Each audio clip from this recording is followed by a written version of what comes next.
교회력에 따른 PPT 메인 말씀 묵상 믿음의 선한 싸움 2021년 5월 10일 월요일입니다.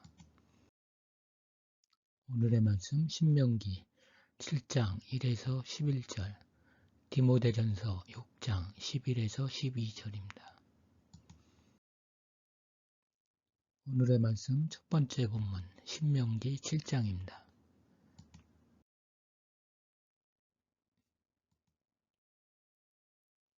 하나님의 계획은 이스라엘이 가나안 땅에서 하나님의 거룩하고 택함받은 백성으로 사는 것입니다.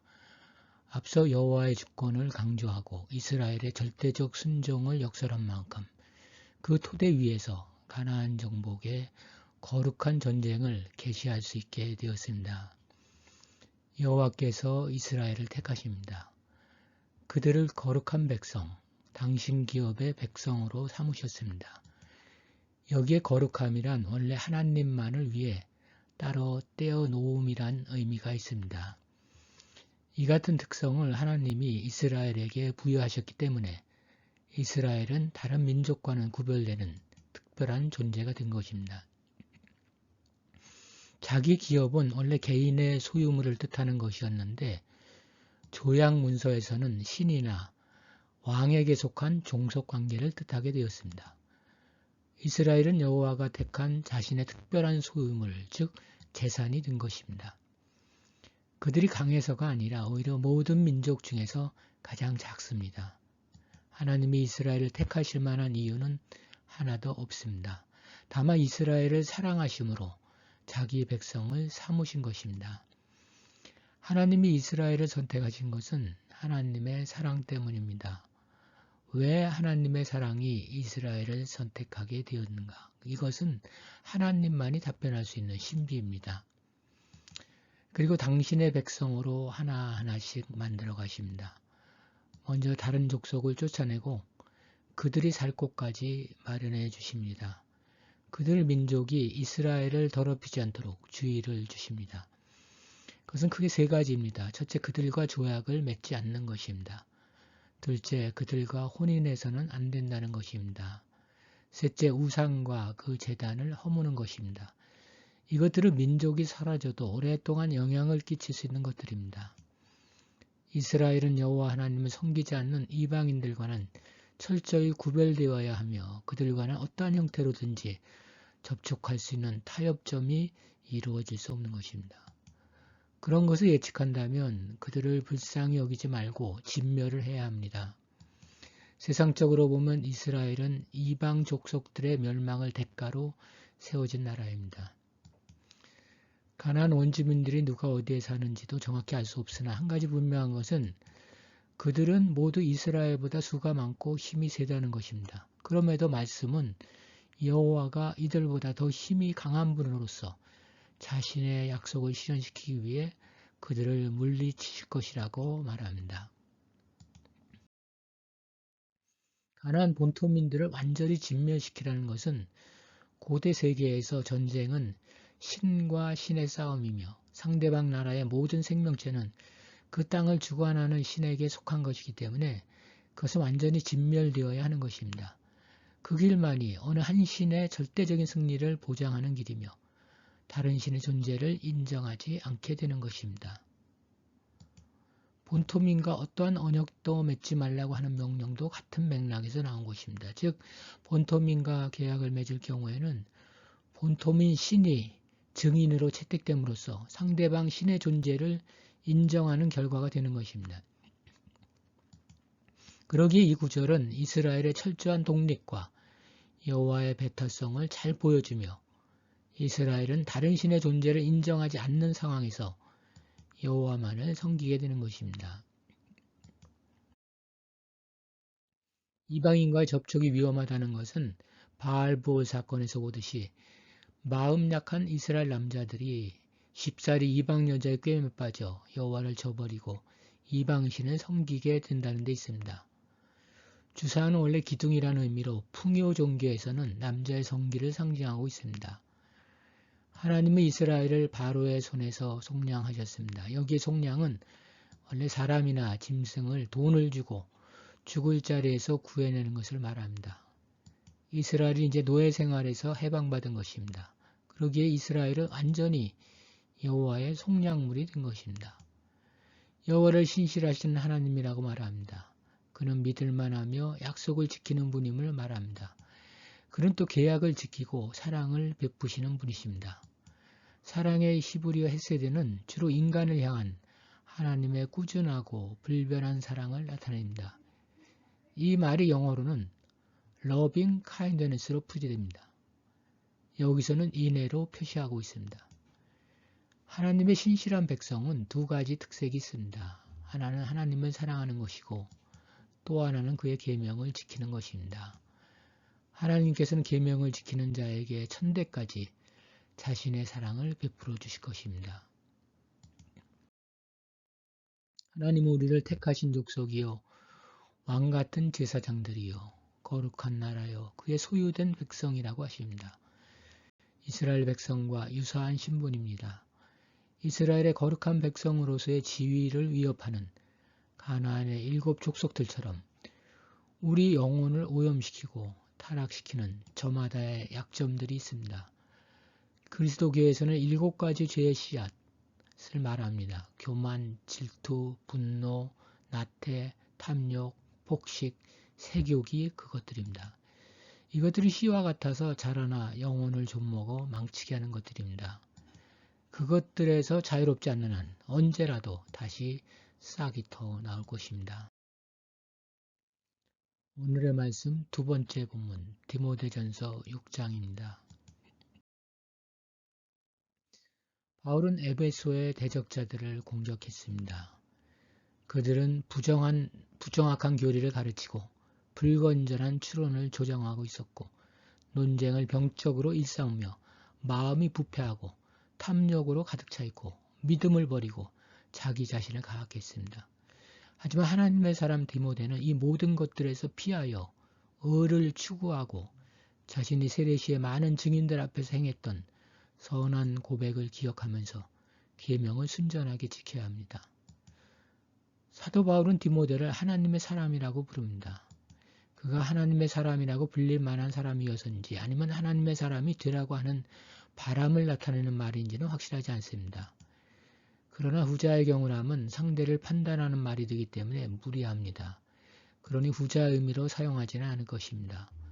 그러면 디모데가 하나님의 사람다운 면면이 있다는 말입니다. 또는 하나님의 사람이라면 부의 위험뿐만 아니라 4, 5절에 언급된 모든 결함을 피해야 한다는 의미일 수 있습니다. 여기서 바울은 디모데를 10절에 재물을 쫓아 믿음에서 떠나간 자들과는 달리 돈의 유혹에서 피해 달아나야 하는 하나님의 사람이라 부르는 것입니다. 하나님의 사람이 본격적으로 추구해야 할 덕목들은 의와 경건과 믿음과 사랑과 인내와 은유입니다. 추구해야 할 대상들 가운데 처음의 두 가치는 일반적 신앙의 성격입니다. 의는 도덕적으로 정직하고 고결한 행동을 가리킵니다. 경건은 하나님의 성품과 일치하는 행동을 가리킵니다. 바울은 하나님을 기쁘게 해드리려는 생각과 삶에 대한 개인의 관심을 가리키기 위하여 이 용어를 사용합니다. 의와 경건의 의미는 축적됩니다. 하지만 의는 순종을 강조하는 데 반해 경건은 순종에 대한 하나님 중심의 동기를 강조합니다. 경건은 항상 의를 포함하는 데 반해 의의 형태들에는 무가치한 것도 있습니다. 예수님은 겉모습만 의로운 자들과 끊임없이 충돌하셨습니다. 그들의 동기는 철저히 자기중심적이었습니다. 예수님은 겉으로만 의로운 자들을 내면의 모든 것은 썩어 문드러져 가고 있는 회칠한 무덤이라 묘사했습니다. 믿음과 사랑이라는 자질들은 하나님의 성령의 역사로 끊임없이 향상됩니다. 신뢰하는 능력은 성장하고 갱신되어야 하며 하나님과 이웃에 대한 사랑은 일생에 걸쳐 진척되어야 할 장기적인 프로젝트입니다. 우리는 이미 이해한 것은 실천하면서 그와 동시에 더 이해하고 실천하게 해달라고 기도하는 의미에서 믿음과 사랑을 추구해야 합니다. 박해와 고난 속의 인내는 모든 신자에게 필수적입니다. 디모데는 앞으로 힘든 나날 속에서 대규모 회중을 이끌어야 하므로 더욱 특별히 인내가 필요할 것입니다. 디모데가 당시 상황에서 인내하기 위해서는 고난을 기꺼이 감당하겠다는 태도가 필요할 것입니다. 사람들은 종종 인내하기를 원합니다. 하지만 최종 목적지까지 이어진 그 길을 기꺼이 가려고 하는 이는 거의 없습니다. 온유는 감정의 온화함을 의미합니다. 온유는 여기에서만 나오는 말이기 때문에 정의하기가 쉽지 않습니다. 하지만 상황을 고려하면 고난의 와중에서도 온유함을 지키는 뉘앙스를 담고 있습니다. 그리고 대적자들을 온유함으로 바로잡는 주의 종의 모습을 말하는 것으로 볼 수도 있겠습니다. 야고보는 온유가 시기와 이기적인 야망의 반대라고 부연합니다. 그래서 다른 이에 대한 배려와 확실한 권리를 기꺼이 포기하는 의미를 담고 있습니다. 아리스토텔레스는 온유를 분노에 대한 과도한 경향과 분노에 대한 무능 사이에 있는 의미라고 말합니다. 그래서 감정의 온화함으로 보기도 합니다. 모세는 부당한 비판에 직면해서도 분노하지 않고 비난자들을 위해 하나님께 중보 기도했다는 점에서 매우 온유했습니다. 예수님은 마음이 온유하고 겸손했지만 완벽하게 분노하실 수도 있었습니다. 바울의 조언은 우리의 인간적 성향과 모순됩니다. 우리에게는 실제로 죄를 짓지는 않더라도 유혹에 가능한 가까이 가려는 성향이 있습니다. 우리는 죄에서 얼마나 멀리 갈 수 있는지보다 얼마나 가까이 갈 수 있는지 알고 싶어 합니다. 바울은 그러한 불장난을 하지 말고 유혹과 죄에서 도망하라고 권면합니다. 바울은 해결책을 정확히 제시합니다. 경건한 가치에 대한 열정으로 세상적 가치에 대한 관심을 대체해야 한다는 것입니다. 악을 피하고 그리스도를 본받는 삶을 열정적으로 추구하는 것은 배로 유익합니다. 우리는 바울이 디모데에게 촉구한 자질들을 열정적으로 추구해야 합니다. 바울은 디모데의 에베소 사역을 묘사하기 위해 복음 전파를 싸움이라 표현합니다. 그 싸움은 믿음의 선한 싸움입니다. 헬라의 동사 시제는 이 싸움이 부지런함과 훈련을 요하는 진행 중이며 지속적인 과정임을 암시합니다.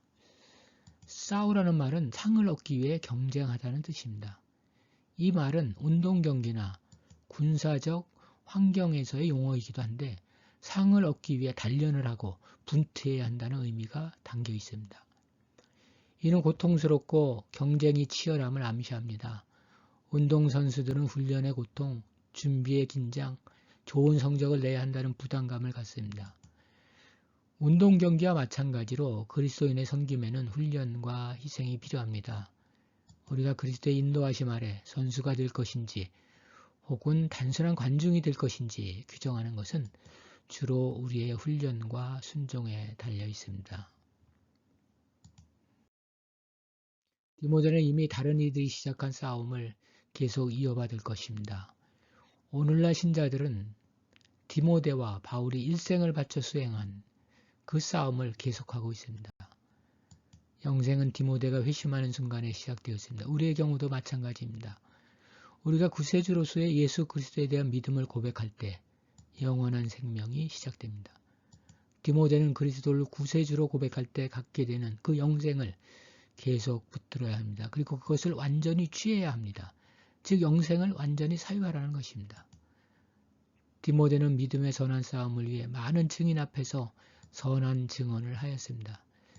여기서 선한 증언의 상황을 디모데의 세례, 바울과 디모데가 함께 사역하던 어느 시기에 있었던 일, 또는 디모데의 위임식 등으로 봅니다.